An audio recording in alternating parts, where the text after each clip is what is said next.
Well, I saw some of the best wrestlers I've ever seen come through this area, and I thought, what better place to place my sons in?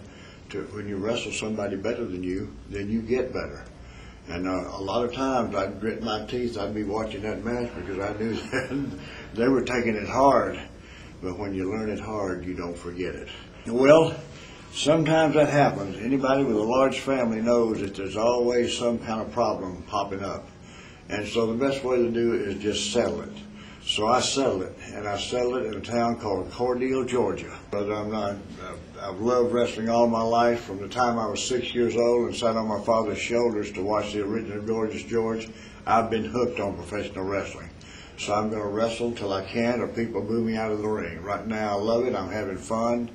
And last night I was in Wrestle Birmingham and drove all the way over here to be with you guys. And it's just a pleasure to be here. And at my age, it's a pleasure to be anywhere.